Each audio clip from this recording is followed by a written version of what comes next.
Princess Zafara looked at the human standing before her and felt deeply annoyed. This was supposed to be her bodyguard? The creature was barely as tall as her shoulder, with soft pink skin and no visible armor. He carried two primitive weapons that looked like they shot metal pellets instead of proper energy blasts. His name was Marcus Chun, and he seemed more interested in staring at the walls than protecting royalty. The Galactic Council had insisted she needed a human escort for her diplomatic mission. They claimed humans had special protective abilities, but Zephyra could not see what they meant. Her own Calthran guards stood like giants beside this small creature. Their crystal blue skin gleamed with built-in weapons, and their minds connected through telepathic links that let them work as one perfect unit. They were clearly superior to this soft mammal in every way. "Your Highness," Marcus said quietly, bowing his head. "I'm honored to serve as your protection during this mission." Zephyra's guards spoke to her mind without words. This human looks weak, Captain Vorth thought. Why do we need such a primitive being when our technology is so advanced? Perhaps the council wants to insult us, another guard suggested. Or maybe they think humans are amusing pets. Zephyra almost smiled at their thoughts but kept her face serious. "Very well, human. Try not to embarrass us too much." The diplomatic ship called Stella Crown was beautiful and huge. It would carry them to Nexus Station, where Zephyra would negotiate important trade agreements that could change the balance of power in 3-star systems. The ship held over 200 beings from dozens of different species, all working to make the mission successful. As they prepared to leave, Marcus asked strange questions. He wanted to know about the ship's layout, where the lights were brightest and darkest, and what the daily schedules looked like. He asked about ventilation systems and emergency exits. He even wanted to know when the cleaning crews worked and where they stored their equipment. "Why you need to know about janitor closets?" Zephyra demanded.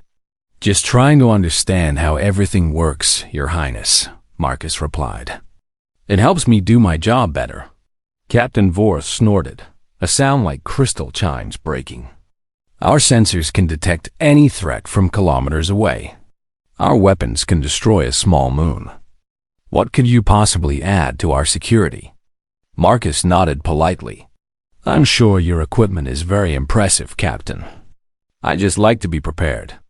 When the ship entered hyperspace with a flash of blue light, Marcus disappeared for hours at a time. Zephyra's guards reported that he spent time talking to maintenance workers and studying computer screens showing the ship's design. He asked the kitchen staff about food delivery routes and questioned security officers about their patrol schedules. "The human is clearly lost," Vorth told Zephyra telepathically. "He wanders the ship like a confused animal. Perhaps we should put him in quarters and forget about him." Zephyra agreed.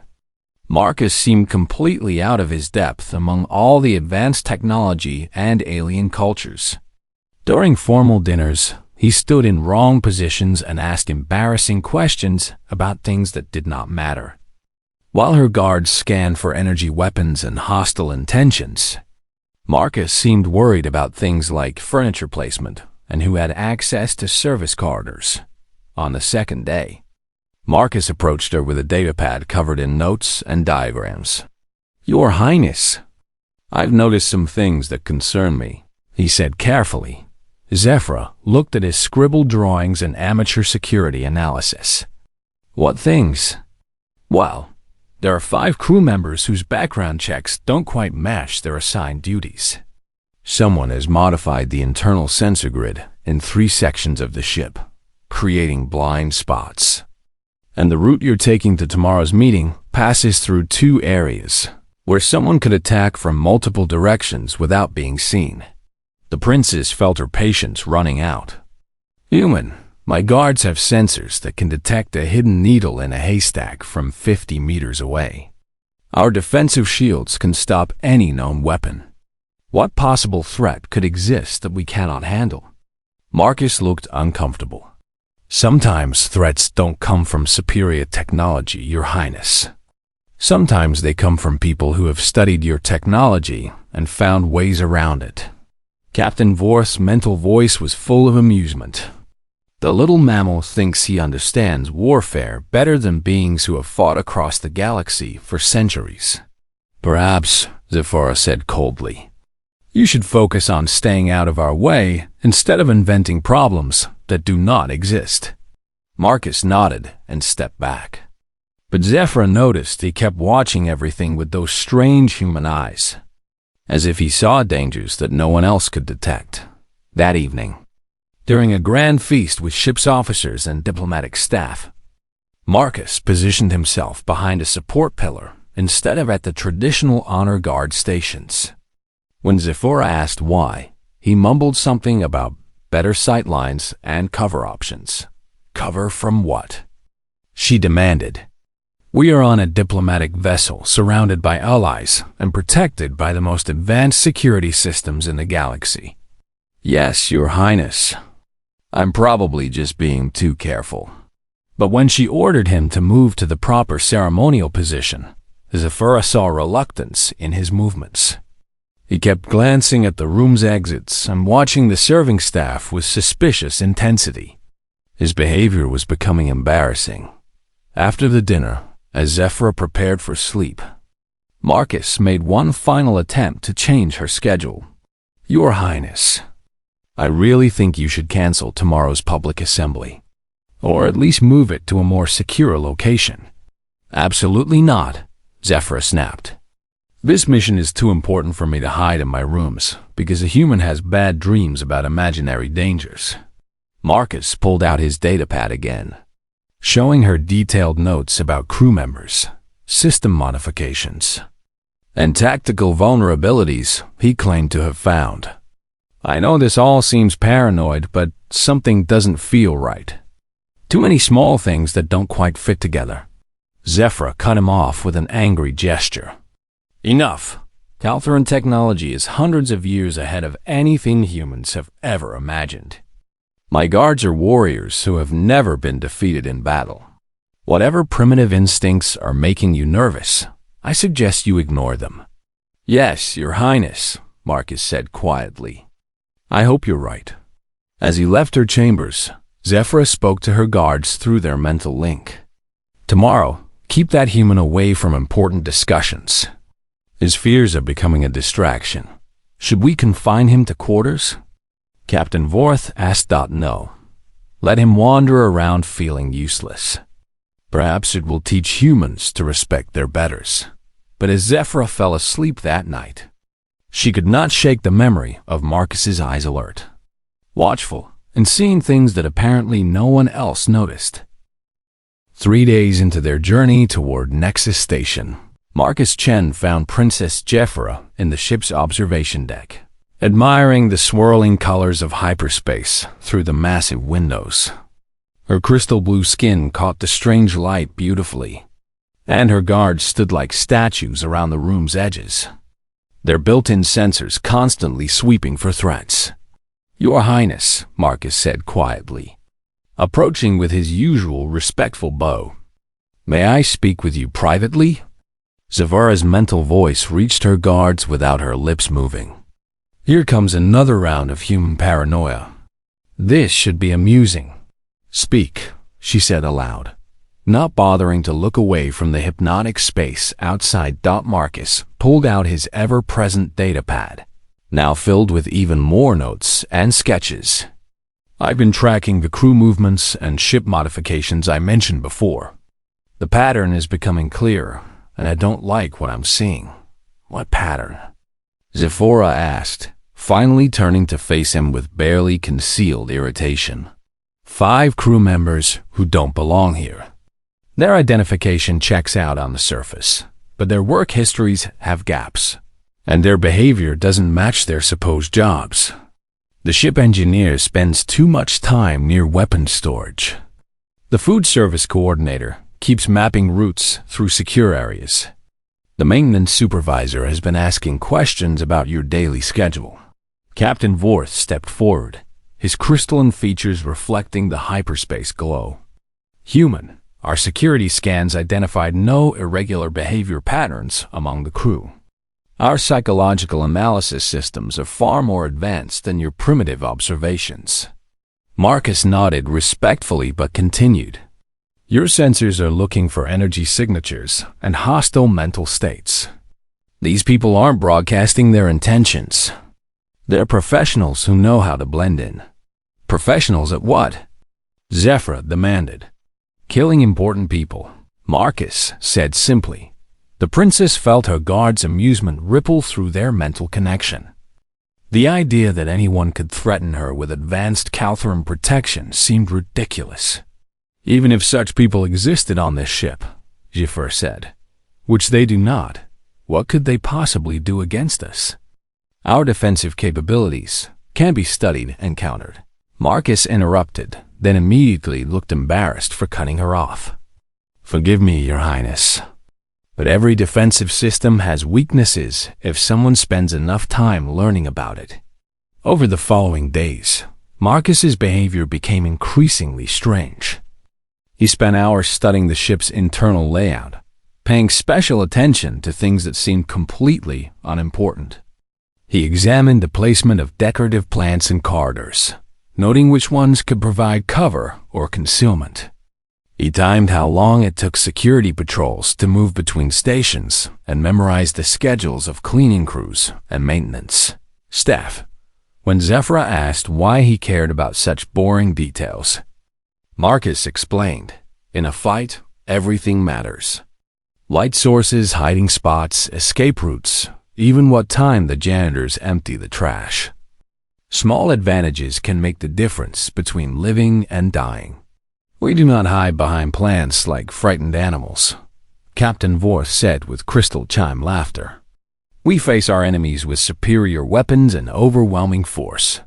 "That works great when your enemies fight fair," Marcus replied. "But professionals don't fight fair. They fight to win." Marcus requested access to the ship's internal monitoring systems, claiming he needed to watch for behavioral patterns and coordination between the suspicious crew members. Zephyra refused, seeing no reason to give a primitive human access to advanced Calthuran surveillance technology. "Your paranoid theories are becoming tiresome," she told him. "If real threats existed, our systems would have detected them days ago." But Marcus kept watching, kept taking notes, and kept finding new things to worry about. He noticed that certain security cameras had been subtly repositioned, creating small blind spots that probably seemed like technical errors. He saw that some ventilation grates had been loosened, making them easy to remove quickly and quietly.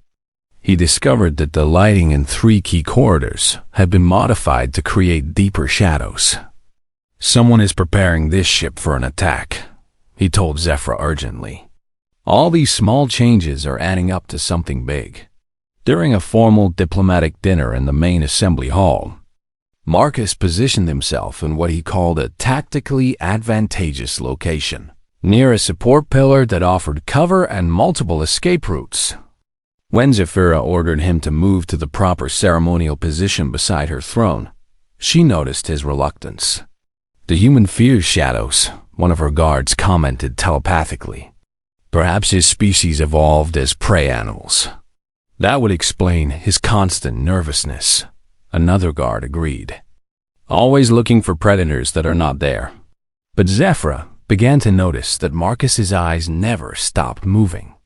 Even when standing at attention, he tracked the movement of every server, every guard, every diplomat in the room.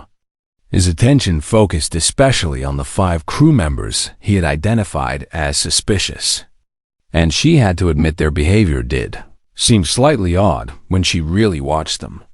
The maintenance supervisor lingered too long near important conversations. The food coordinator mapped the room's layout with his eyes instead of focusing on his duties. The ship engineer kept checking his wrist device as if waiting for some kind of signal. Still, none of this proved anything dangerous was happening. The night before they were scheduled to reach Nexus Station, Marcus made one final, desperate attempt to convince Zephyra to change her plans. "Your Highness, please." Cancel tomorrow's morning assembly, or at least move it to a more secure location. The main hall has too many entrances, too many sightlines, and too many places for attackers to hide. Absolutely not, Zephyr said firmly.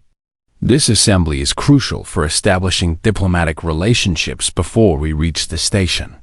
I will not show weakness by hiding from threats that exist only in your imagination. Marcus spread his notes across her desk, pointing to drawings and timelines that meant nothing to her. Look at the evidence. 5 suspicious crew members who will all be working in or near the assembly hall tomorrow. Security camera blind spots that perfectly cover the approaches to that room. Modified lighting that creates perfect ambush positions. Ventilation grates that have been loosened for quick access. You see conspiracy where others see maintenance issues and staffing coincidences, Zephyr replied coldly. Your Highness, on my world, we have a saying, when small signs point to big danger. Smart people pay attention to small signs.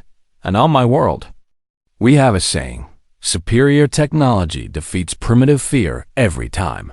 Marcus looked defeated, but tried one more approach. If I'm wrong, nothing bad happens.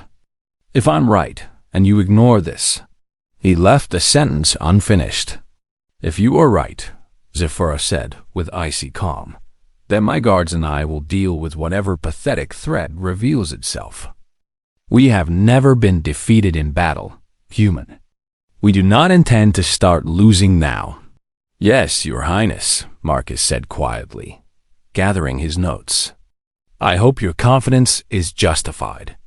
As he reached the door, Zephyr called after him. Marcus. He turned back hopefully. Tomorrow, stay out of our way. Your nervous behavior is becoming a distraction from important diplomatic work. Something changed in the human's expression, disappointment, perhaps, or resignation. Understood, Your Highness. I'll do my best not to embarrass you. After he left, Captain Vorth's mental voice carried amusement. The little mammal looked almost heartbroken. Do you think he actually believes his own theories? I think he has been reading too many adventure stories, Zephyr replied. Tomorrow will prove that human instincts are no match for Caltherin's superiority. But as she prepared for sleep, Zephyr found herself thinking about Marcus's final expression.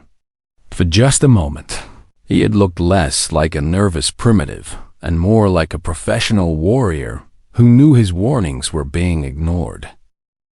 The morning assembly began exactly as planned. Princess Zephyr stood at the front of the main hall, addressing ship's officers and diplomatic staff about the upcoming negotiations at Nexus Station. Sunlight from the ship's artificial day cycle filled the huge room through crystal panels, making her royal robe shimmer with blue and silver threads. Her 8 Caltherin guards positioned themselves in a perfect defensive circle, their crystal blue armor gleaming with built-in weapons ready to activate at the first sign of trouble. Their mental link hummed with constant communication, sharing sensor data and threat assessments that showed everything normal and safe. Marcus. Chun stood near the back wall where Zephyr had ordered him to wait. She had made it clear that his primitive concerns were not welcome during important diplomatic work. The human looked tired, as if he had not slept well, but his eyes continued their endless scanning of the room and the people in it. The trade agreements we will negotiate, Zephyr continued her speech, will bring prosperity to all our worlds and strengthen the bonds between civilized species. In the audience, crew members and diplomats nodded respectfully. Everything seemed perfectly normal and peaceful. Even Marcus appeared to be listening quietly, instead of searching for imaginary threats. Then the attack began. It started so suddenly that, for a moment, nobody understood what was happening. 12 figures scattered throughout the audience threw off their disguises and revealed military-grade energy weapons. The maintenance supervisor, the food coordinator, the ship engineer, and 9 others Zephyr had never paid attention to, all moving with deadly coordination. The first blast of plasma fire came from 6 different directions at once, all aimed at the princess. Her guards' defensive systems activated instantly, energy shields flaring to life around their crystalline armor. But the attackers had clearly studied Caltheran technology for months, possibly years. Their weapons fired concentrated bursts designed specifically to overload Crystal Matrix defensive systems. Captain Vorth's shield held for 3 seconds before cracking under focused plasma streams. His return fire was devastating, turning one attacker into glowing ash, but 2 more had already moved to new positions while he was shooting. Hegemony assassins. One of the diplomats screamed before diving under a conference table. The name sent ice through Zafar's hearts. The Hegemony was a radical faction that wanted to stop all cooperation between humans and alien species. They believed mixing different civilizations would destroy galactic purity, and they were willing to kill anyone who disagreed. Protective Formation 7. Captain Vorth commanded through the mental link while firing at the nearest assassin. His guards moved like dancers, flowing into a tight circle around their princess.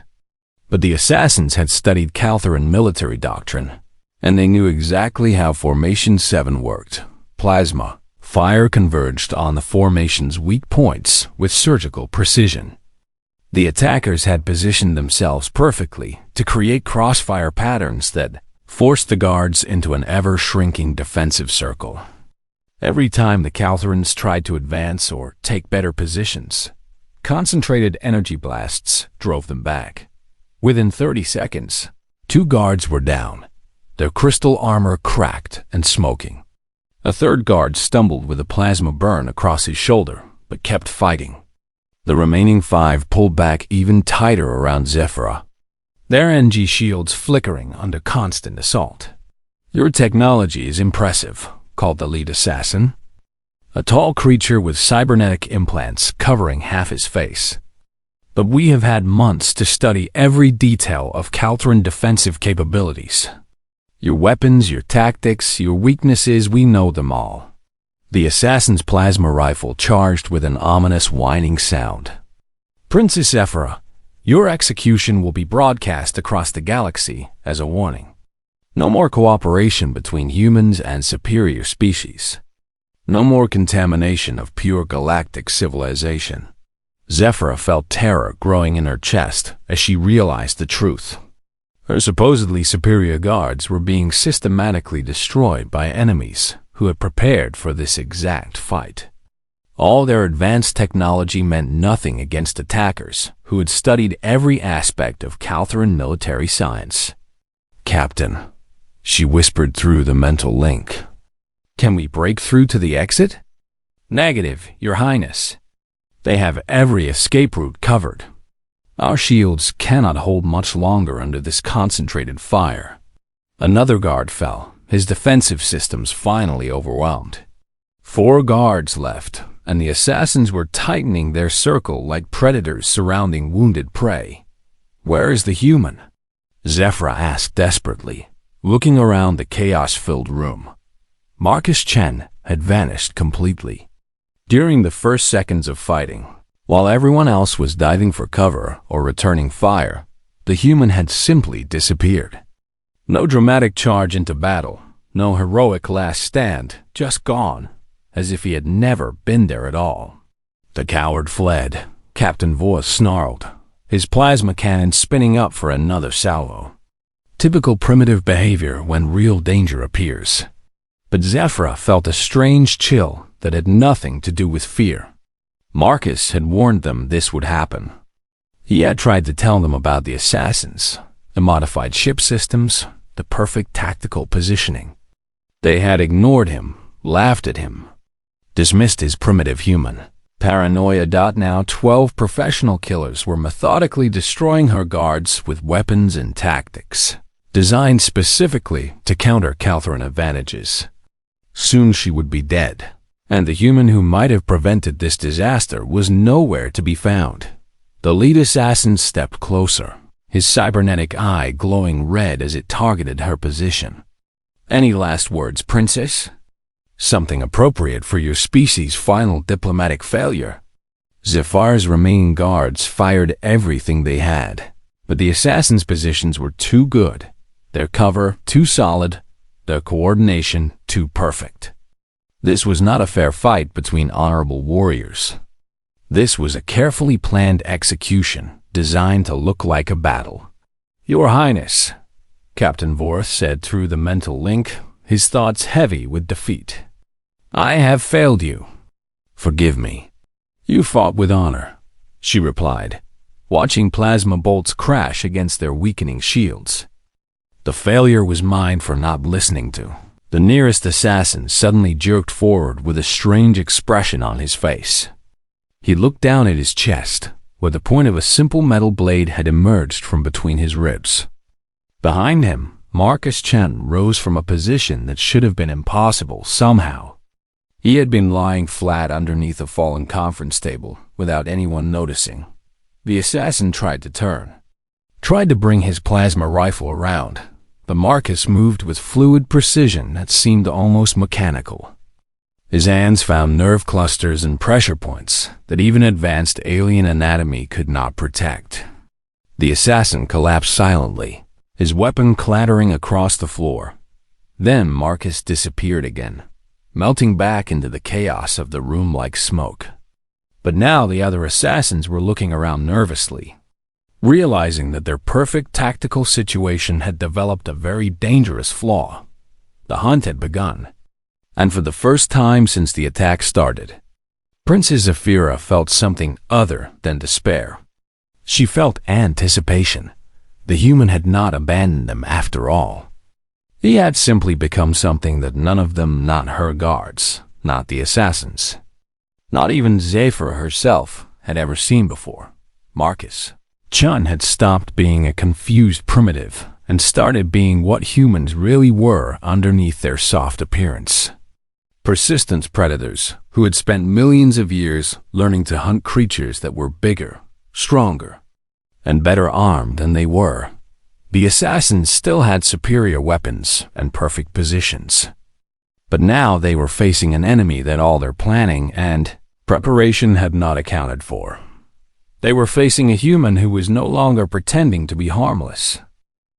What happened next would be talked about in military academies across the galaxy for decades to come, though most instructors would struggle to explain exactly how one human had accomplished the impossible. The second assassin died without ever seeing his killer. He was advancing on Princess Zafar's weakening guards, plasma rifle charging for a killing shot, when a blade slid between his neck vertebrae with surgical precision. The weapon was just simple steel, but Marcus knew exactly where to place it to sever the nerve connections that controlled breathing and heartbeat in that particular alien species. The assassin fell forward, his finger tightening on the trigger and sending a plasma bolt harmlessly into the ceiling. By the time his companions spun toward the sound, Marcus had vanished again, leaving only a dead enemy and a growing sense of unease among the remaining killers. "Where is he?" the lead assassin shouted, his cybernetic eye scanning the room with military sensors. "Our thermal readings show nothing. Our motion detectors see nothing." Marcus had spent 3 days studying the ship while everyone thought he was being paranoid and useless. He knew that the ventilation system's air currents would mask heat signatures if someone moved slowly enough.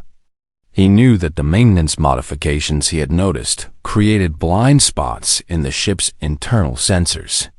Most importantly, he knew that professional assassins would focus their attention on obvious threats while ignoring things that seemed harmless. The third assassin started backing toward the exit, his plasma rifle sweeping left and right nervously. He was a veteran of dozens of similar missions, trained to handle any kind of resistance from guards or security systems. But he had never faced an enemy who refused to stand and fight like civilized beings were supposed to. A decorative plant near the wall shifted slightly. The assassin spun toward it, weapon ready, but found only green leaves and empty air. While his attention was focused on the plant, Marcus rose from behind an overturned table where he had been lying completely flat for over a minute. His movements were patient and precise, like a spider waiting for the perfect moment to strike. The assassin realized his mistake just as Marcus's hands found the pressure points on either side of his skull. The human's fingers pressed down with exactly the right amount of force to disrupt blood flow to the alien's brain. The creature collapsed unconsciously, his plasma rifle falling silent. "This is impossible," another assassin screamed. "He's just one primitive human. How is he doing this?" The remaining killers had superior technology, better weapons, advanced training, and perfect tactical positions. But Marcus was not fighting them the way they expected to be fought. While they looked for energy signatures and hostile intentions, he used the simple tools that evolution had given him: patience, stealth, and an understanding of anatomy that came from millions of years of hunting creatures that were bigger and stronger than humans.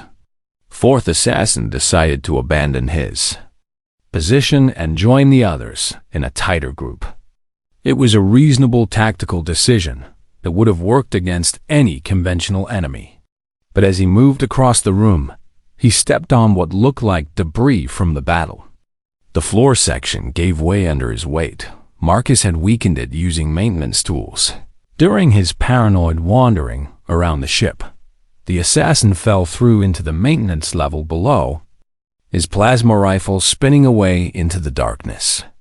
Marcus dropped down after him, and the sounds that came up through the hole made the remaining killers very nervous.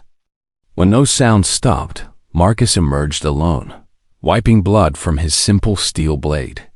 "8 left," he said quietly, just loud enough for everyone to hear. His voice was calm and professional, without anger or excitement. "You should surrender now." Instead of surrendering, the remaining assassins made another mistake. They grouped together for mutual protection, thinking that superior firepower could overcome one primitive human with basic weapons. But grouping together made them predictable. And predictable enemies were exactly what Marcus had been trained to handle. The lights went out. Marcus had studied the ship's electrical systems. During his supposed aimless wandering, he knew exactly which circuits controlled the assembly hall's lighting, and exactly how to disable them using simple tools. In complete darkness, the assassins' advanced weapons became useless because they could not see targets to shoot. But humans had evolved as hunters who worked in all conditions, including deep darkness. Marcus moved through the black room like a ghost, his footsteps silent on the metal floor.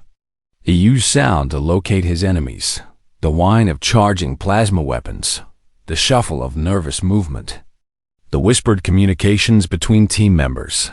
The fifth assassin died when Marcus approached from behind and used a technique that worked on virtually all bipedal species.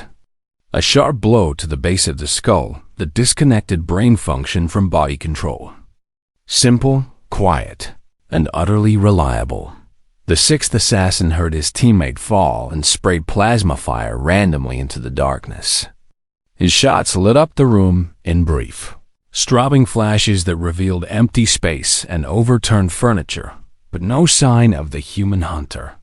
While the weapon recharged between bursts, Marcus moved closer, using the assassin's own muzzle flashes to track his position. When the plasma rifle finally ran out of charge, Marcus struck. The assassin felt hands grab his weapon and twist it away with mechanical precision. Then those same hands found nerve clusters that even advanced medical knowledge could barely locate. The alien warrior collapsed, paralyzed but still conscious enough to watch Marcus disappear back into the darkness. Status report. The lead assassin commanded through his team's communication system. Only 6 voices answered instead of the original 12. Emergency lighting finally activated, filling the room with dim red illumination. The surviving assassins found themselves standing among the bodies of their teammates. all killed with primitive weapons and bare-handed techniques that should not have worked against trained professionals. Marcus Chen stood in the center of the room, no longer bothering to hide. His clothes were torn and stained with alien blood, but he moved without any sign of injury or exhaustion. In his hands were two simple steel knives that had proven more deadly than all the advanced plasma weapons scattered around the floor. 6 left, he said in that same calm, professional voice. Last chance to surrender. The remaining assassins opened fire together, concentrating all their remaining firepower on the lone human. But Marcus was no longer where their weapons were aimed. He had spent 3 days learning every piece of cover in this room, every shadow, every angle that could stop energy blasts or provide concealment. He moved between their shots, like water flowing around stones, using the environment itself as protection. A support beam blocked plasma fire from the left. A fallen table deflected shots from the right. The angles and distances he had memorized let him predict exactly where each burst would go, and exactly where he needed to be to avoid them, while the assassins reloaded their weapons. Marcus closed the distance between them with movements that seemed impossible for someone without enhanced reflexes or mechanical augmentation. But humans did not need artificial improvements to be dangerous. They just needed to use the abilities that evolution had already given them. The 7th and 8th assassins fell within seconds of each other, killed by techniques so simple that military instructors would later struggle to explain why they were so effective. Basic anatomy, applied physics, and the kind of patience that came from being a species that had learned to outlast any enemy. 4 assassins remained, including their leader with his cybernetic implants and advanced weapon systems. They backed toward the room's main exit, keeping their plasma rifles aimed at Marcus while retreating in formation. "This changes nothing," the leader called out. "You may have killed some of us, but we have accomplished our mission. The princess dies today, and the galaxy will see what happens to those who cooperate with humans." Marcus looked at the 4 remaining killers and smiled for the first time since the battle began. It was not a pleasant expression. "Actually," he said, "I think you have misunderstood something important about this situation." The lead assassin's cybernetic eye focused on the human with targeting systems that could track missiles in flight. "What could we possibly have misunderstood? We have superior weapons, military training, and numerical advantage." Marcus's smile grew wider.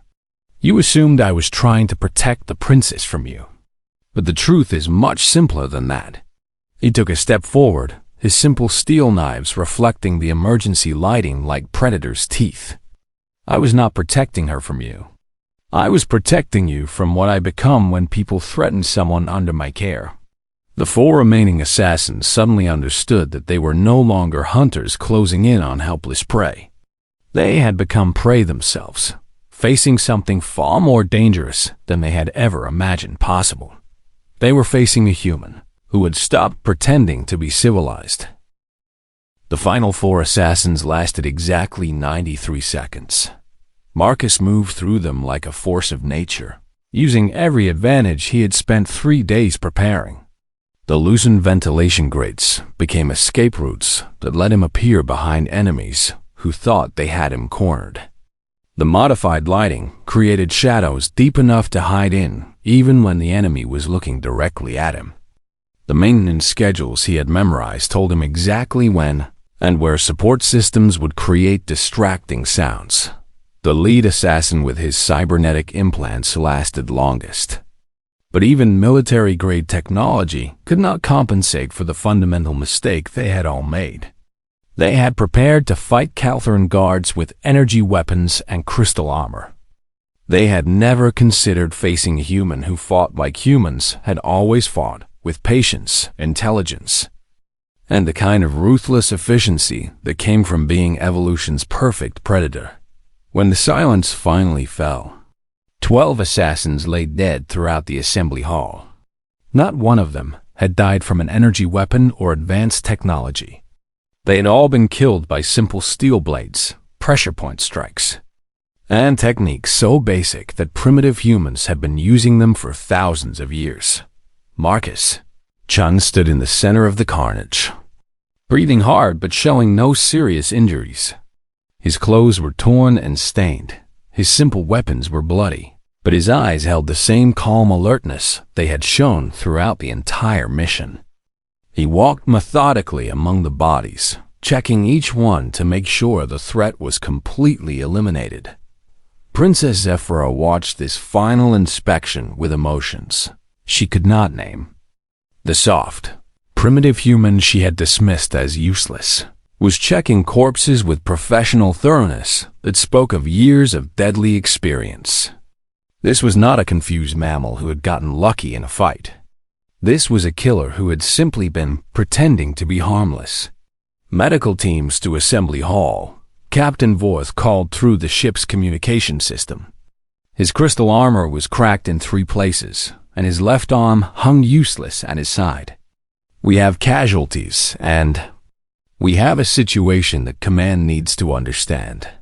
Ship security arrived within minutes, followed by medical crews and senior officers. They found Princess Zephyra sitting on her ceremonial throne, surrounded by her surviving guards, staring at 12 dead assassins and 1 very calm human. "Report," demanded Commander Dask, the ship's security chief. "What happened here?" Captain Vorth's mental voice carried shame and confusion as he spoke aloud for the official record.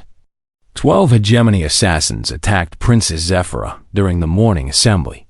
They used weapons and tactics specifically designed to counter Caltheran defensive systems. They had been infiltrating the ship for weeks, possibly months. And how were they defeated? "Commander," Dask asked, looking around at the bodies scattered throughout the room.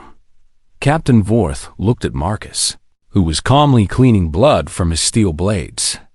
The human eliminated all 12 targets using primitive weapons and hand-to-hand combat techniques. The silence that followed this statement stretched uncomfortably long. Finally, Commander Dask approached Marcus with the kind of careful respect normally reserved for dangerous wild animals. "How did you know the attack was coming?" he asked. Marcus finished cleaning his knives and put them back in their simple leather sheaths. "I did not know for certain, but I recognized the signs of preparation. Small changes to the ship's systems that would help attackers and hurt defenders. Crew members whose behavior did not match their supposed jobs.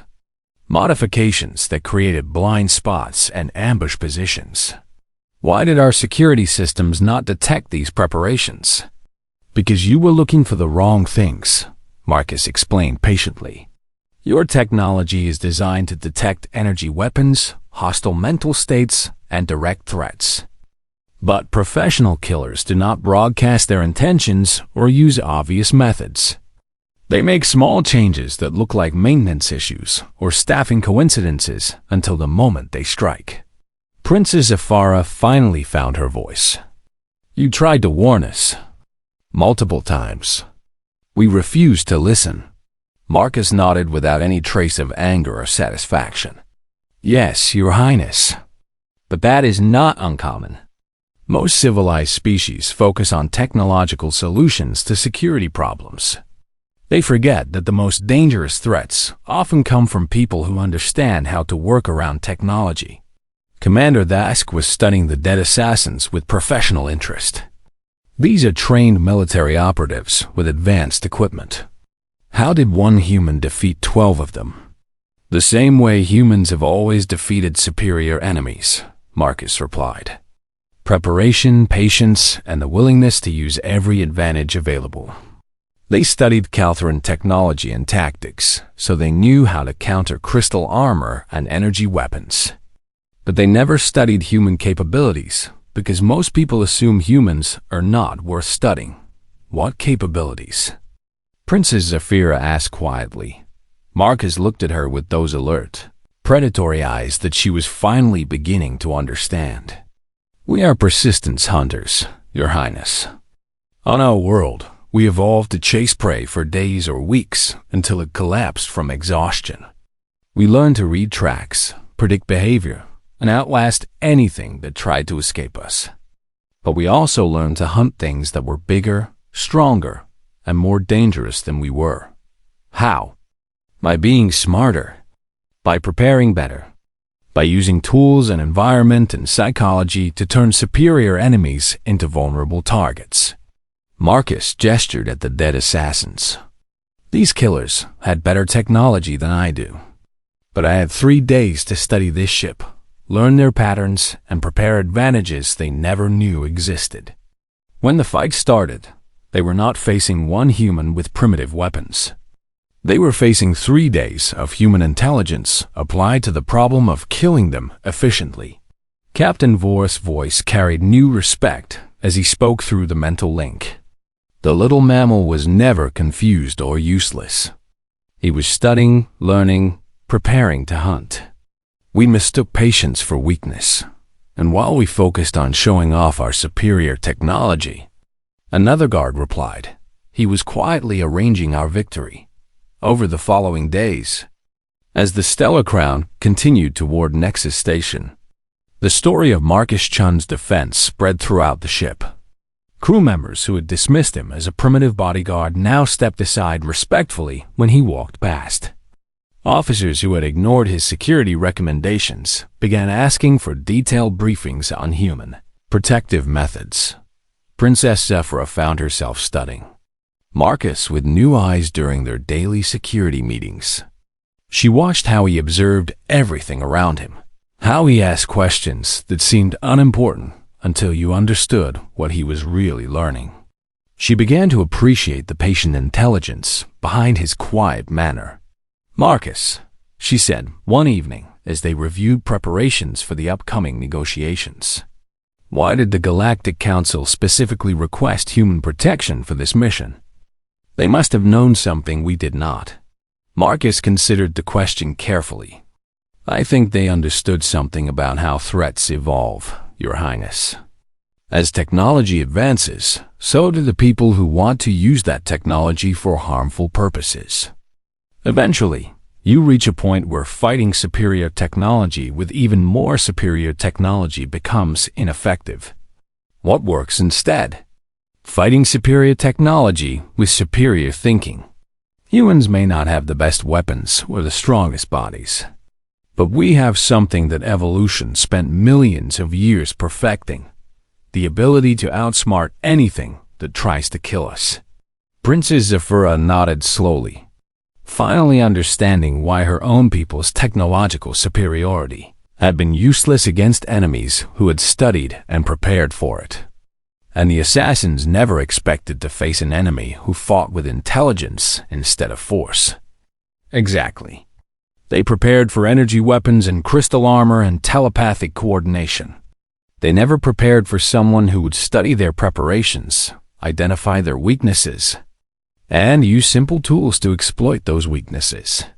When the negotiations at Nexus Station concluded successfully 3 days later, Princess Zephyra made a formal request to the Galactic Council. She wanted human security advisors assigned to all major diplomatic missions, not as a replacement for advanced alien technology, but as a complement to it. The galaxy's hierarchies were still based on technological advancement and raw power. But now, Princess Zephyra understood that humans occupied a unique and valuable niche in that hierarchy. They were the species that other species consistently underestimated until it was too late. They were the reminder that evolution's most dangerous gift was not strength or speed or energy weapons. Evolution's most dangerous gift was the intelligence to turn any situation, any environment, any enemy's own advantages into tools for victory. As the Stellar Crown prepared for its return journey, Princess Zephyra approached Marcus with a final question. "If you had to describe humans to someone who had never met your species, what would you say?" Marcus smiled, the same patient, predatory expression he had worn while hunting the assassins. "I would tell them that humans are the species the universe created to prove that superior technology cannot replace superior thinking. We are living evidence that the most advanced weapon in existence is still a well-prepared mind.